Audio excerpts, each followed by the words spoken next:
Baik, Assalamualaikum warahmatullahi wabarakatuh. Salam sejahtera untuk kita semua. Terima kasih teman-teman wartawan dan media yang sudah menunggu konferensi pers daripada Asosiasi Presisi, Asosiasi Perkumpulan Penyelenggara Riset Persepsi Publik Indonesia, yang terdiri dari 32 lembaga survei ya. Bersama saya sudah ada Ketua Umum. Saya perkenalkan sebelah kanan Ketua Umum Asosiasi Presisi, Mas Muhammad Anas RA. Ya. Selamat pagi Mas. Pagi Mas.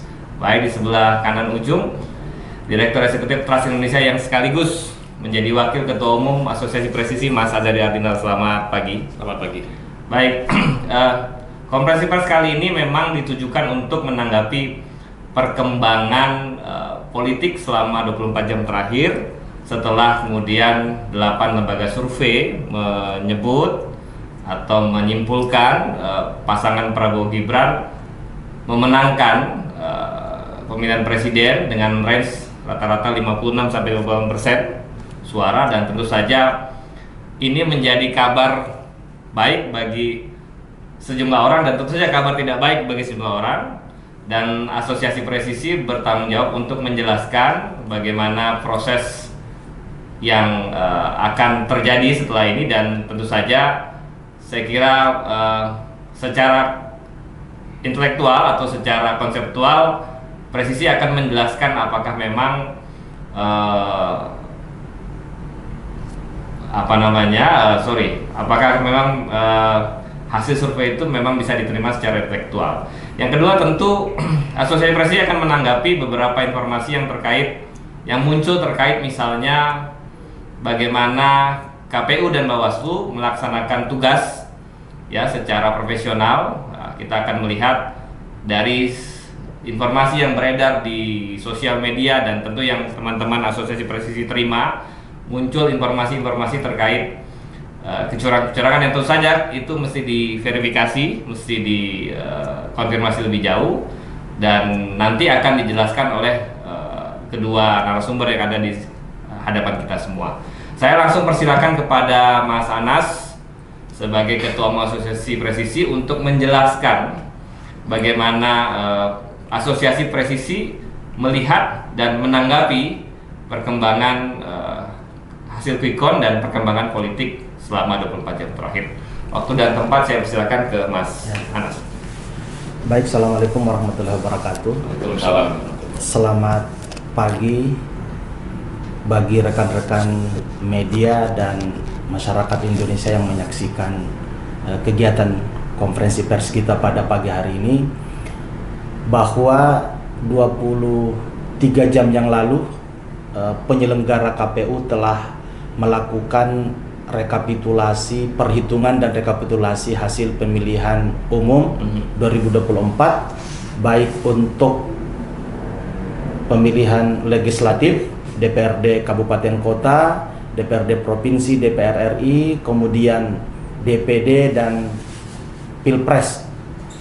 Baru kemarin yang lalu kita telah mengikuti bersama, dan kami ingin juga menyampaikan bahwa kami dari Asosiasi Presisi yang merupakan salah satu asosiasi lembaga survei yang menjadi mitra KPU RI dalam memberikan proses syarat bagi lembaga survei untuk dinyatakan memiliki sertifikasi atau mendapatkan akreditasi dari KPU dalam melakukan quick count Pilpres 2024. Perlu saya sampaikan yang pertama bahwa lembaga-lembaga survei yang bernaung dalam Asosiasi Presisi juga melakukan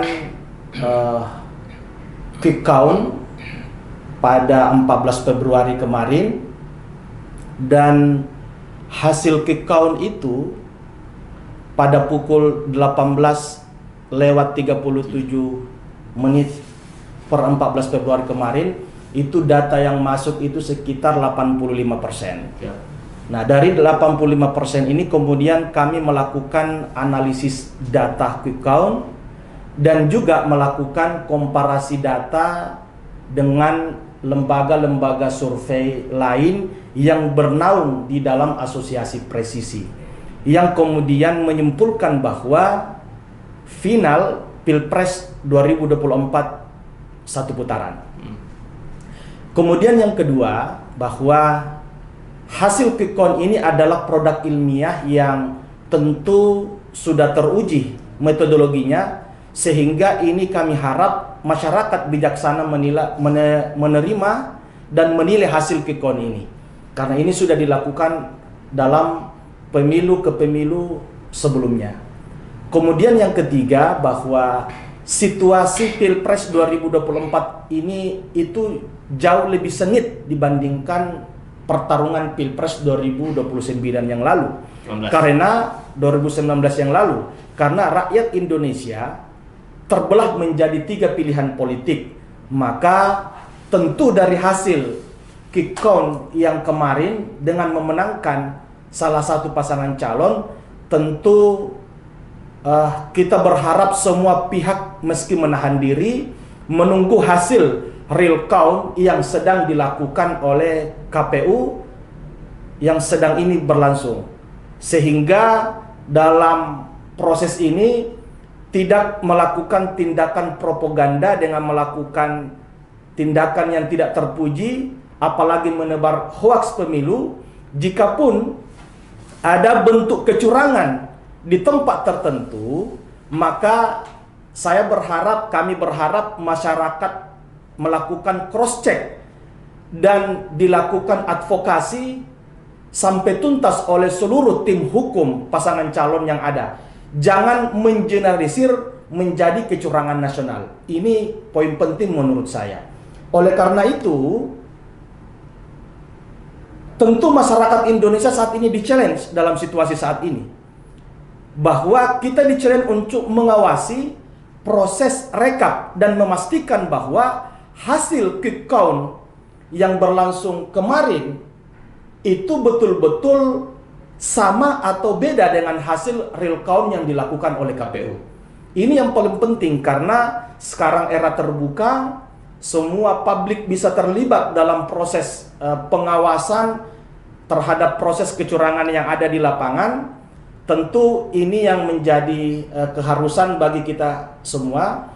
Kemudian yang terakhir, bahwa sebagai Ketua Umum Asosiasi Lembaga Survei, kita berharap bahwa dalam waktu dekat mungkin Presiden Joko Widodo dan atau lembaga tinggi negara seperti MPR, DPR, dan DPD RI mungkin bisa mengajak makan siang kembali 3 pasangan calon yang ada, dengan harapan dengan intensitas pertemuan 3 pasangan calon atau mungkin pertemuan antara koalisi pasangan calon presiden itu bisa difasilitasi oleh presiden atau lembaga tinggi negara untuk bertemu dalam rangka menghadirkan kesejukan iklim politik di tahun 2024 ini. Saya kira itu dari saya. Baik. Terima kasih Mas Anas. Sebelum saya pindah ke Bang Azari, saya ingin fokus soal yang tadi poin kecurangan. Jadi tadi himbauan dari presisi adalah agar agar semua tim ses pasangan calon itu segera mencatat kecurangan dan kemudian melakukan advokasi di tempat kecurangan berlangsung supaya tidak membuat tuduhan atau tudingan bahwa kecurangan berlangsung nasional. Apa yang mesti dilakukan secara teknis? Nah, pertama saya pikir bahwa hampir semua pasangan calon, baik paslon 01, paslon 02, dan paslon 03 itu sudah punya lembaga bantuan hukum atau badan advokasi di masing-masing direktur tim pemenangan ini. Nah, tentu harus proaktif, ya, harus proaktif. Yang kedua, bahwa tim badan hukum mereka ini pasangan calon harus memastikan bahwa saksi-saksi mereka yang bertugas di TPS ingin memastikan bahwa seluruh proses tahapan pemungutan suara di tingkat TPS itu berjalan sebagaimana diatur dalam undang-undang, ya. Kalaupun ada satu TPS atau satu wilayah tertentu diduga ada kecurangan, ya, ada permainan, maka seharusnya tim hukum atau tim advokasi dari setiap pasangan calon itu langsung melakukan tindakan cepat, ya, harus melakukan tindakan cepat untuk segera melakukan advokasi, cross check dengan baik-baik, proses dengan baik, agar apa? Satu kecurangan tertentu itu kemudian tidak menjelasil tempat-tempat pemungutan suara lain. Karena jangan sampai hanya 1-2 kecurangan, kemudian ini akan melakukan propaganda politik yang luar biasa. Sehingga apa? Mendelegitimasi proses pemilu. Nah, apalagi dalam aturan pemungutan suara kan ada yang namanya pemungutan suara ulang. Jadi kalau betul-betul ada TPS, ada wilayah tertentu yang ditemukan dan terbukti secara hukum bahwa ini ada kecurangan, maka ada proses pemungutan suara ulang. Nah, tentu ini jauh lebih baik didorong daripada menebar isu-isu propaganda, hoax atau kebohongan yang justru memicu konflik di tengah masyarakat. Karena tidak bisa dipungkiri bahwa secara psikologis tidak ada satupun kita yang mau menerima kekalahan itu secara psikologis. Tapi kalau seluruh elit bangsa, seluruh tim pemenangan berusaha untuk rasional, berusaha untuk bersikap bijaksana, maka saya yakin kesejukan iklim politik 2024 ini akan terwujud. Sekira seperti itu, Mas. Baik, terima kasih Mas Anas. Saya langsung saja ke Bang Azhari untuk memberikan pointers-pointersnya. Baik, terima kasih. Assalamualaikum warahmatullahi wabarakatuh dan selamat pagi. Saya hanya ingin menambahkan apa yang disampaikan oleh Ketua Umum Asosiasi Presisi bahwa dalam menyikapi polemik yang muncul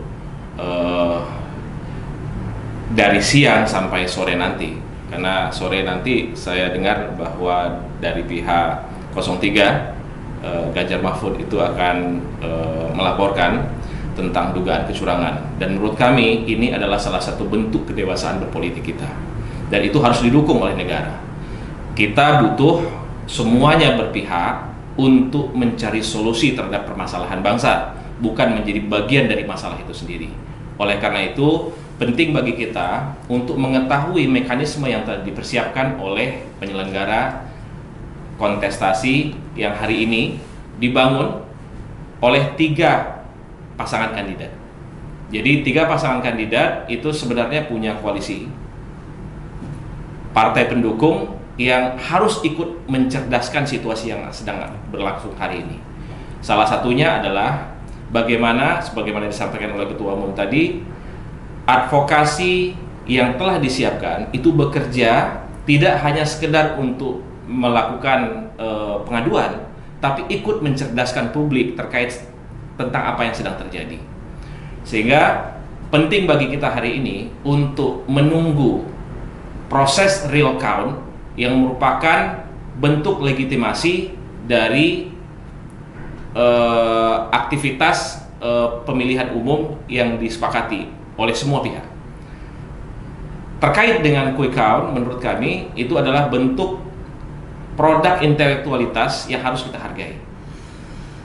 Tapi perhitungan real count yang digawangi oleh KPU itu menjadi bentuk legitimasi utama yang harus difahami oleh semua pihak dan dijadikan sebagai rujukan. Maka penting bagi kami untuk menyampaikan baik kepada penyelenggara negara maupun kepada masyarakat Indonesia secara keseluruhan, mari memberikan kontribusi terbaik kita pada hari ini untuk melaporkan segala bentuk kecurangan sesuai dengan standar yang sudah disepakati oleh penyelenggara negara. Karena kita berharap semua yang tersampaikan itu bisa menjadi sebuah bentuk pencerdasan publik, karena kita membutuhkan proses itu. Maka kami menghimbau kepada semua yang akan melakukan gugatan, yang akan melakukan pengaduan, lakukanlah secara sistemik, lakukanlah secara terbuka, karena setiap penyelenggara negara wajib untuk mengakomodir itu semua. Dan kita berharap bahwa ke depan kita mendapatkan hasil yang terbaik, karena negara sudah mengeluarkan anggaran yang sangat besar untuk bisa membangun kontestasi, mencari kepemimpinan publik yang terbaik bagi Indonesia. Dan kita tidak boleh menafikan itu. Itu yang harus benar-benar kita jaga, dan ke depan mudah-mudahan semua pihak ikut terlibat, membantu penyelenggara untuk menuntaskan segala bentuk kecurangan yang sedang terjadi. Mudah-mudahan ini bisa menjadi masukan bagi kita semua. Baik. Saya kembalikan. Baik, saya kira poinnya sudah jelas, bagian besar disampaikan oleh kedua narasumber di depan kita. Mungkin terakhir sebelum kita akhiri dan sebelum nanti doorstop dengan teman-teman di luar gitu ya, saya minta masing-masing narasumber, Mas Anas dan Mas Azari, untuk memberikan closing statement, mungkin juga himbauan agar kemudian situasi makin sejuk, situasi makin kondusif, kira-kira begitu. Silakan. Baik, pertama bahwa tentu dalam setiap kontestasi politik elektoral, kecurangan itu sebuah keniscayaan. Dan kecurangan itu ada yang sifatnya yang sistematik, ada yang sifatnya inisiatif dari oknum-oknum tertentu. Sehingga kita harus bijak menilai ini. Oleh karena itu menurut saya adalah tugas kita bagaimana ingin memastikan bahwa seluruh bentuk kecurangan yang ada, kita bisa buktikan kevalidannya, bahwa itu betul-betul kecurangan terjadi. Tidak malah lebih heboh dugaan-dugaan kecurigaan itu sendiri, kecurangan itu sendiri dibandingkan dengan validasi kita terhadap kecurangan yang terjadi. Saya kira seperti itu. Yang kedua, bahwa masyarakat dengan pilihan-pilihan kita itu sudah ada struktur tim pemenangan masing-masing yang mengurusi urusan kecurangan pemilu. Oleh karena itu kita berharap bahwa semua masyarakat Indonesia atau seluruh relawan dan tim pemenangan yang menemukan bentuk-bentuk kecurangan itu segera berkoordinasi secara struktural di tim pemenangan masing-masing, kemudian tim pemenangan masing-masing itu melaporkan ke Bawaslu sesuai dengan aturan yang ada.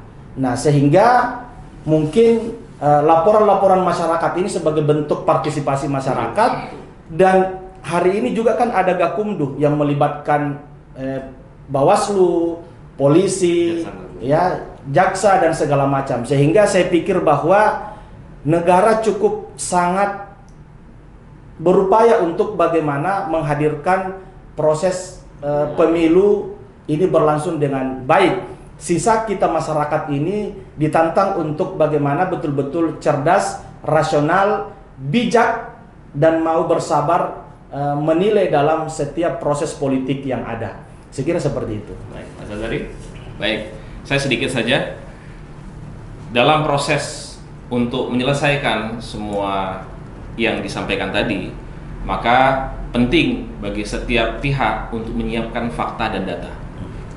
Fakta dan data ini harus dikemas secara rapi agar supaya bisa tersampaikan kepada KPU, kepada Bawaslu yang berwenang. Untuk apa? Bahan ini sangat penting bagi ketiga paslon untuk bisa mengambil solusi terbaik terhadap keputusan nanti yang akan dijadikan sebagai final decision. Maka penting sekali untuk menyiapkan fakta dan data. Kemudian begitu juga sebaliknya bagi KPU dan Bawaslu untuk proaktif turun ke bawah, tidak hanya sekedar memberikan pernyataan, tetapi membantu mencerdaskan, bahkan memberikan arahan kepada semua pihak untuk sampai kepada tujuan yang disepakati. Kita berharap kesepakatan itu adalah terselenggaranya pemilu kepemimpinan yang terbaik di Indonesia di 2024 ini. Terima kasih. Baik. Saya kira itu ya, kita beri plus dulu untuk semua narasumber di hadapan kita semua. Baik, saya dengan berakhirnya pernyataan yang disampaikan oleh Mas Azari, tentu saja ini mengakhiri konferensi pers hari ini. Nanti teman-teman wartawan dan media bisa menunggu di depan untuk lakukan doorstop. Dan yang paling penting saya kira kata kunci dari konferensi pers hari ini adalah asosiasi presisi berkepentingan dan berkeinginan untuk mewujudkan pemilu yang kredibel dan legitimate. Saya kira itu. Saya Michael Jackson, izin pamit dan teman-teman Asmi izin pamit. Kita bertemu lagi mungkin di kesempatan berikutnya. Assalamualaikum warahmatullahi wabarakatuh. Terima kasih banyak teman-teman sekalian. Terima kasih Mas. Terima kasih.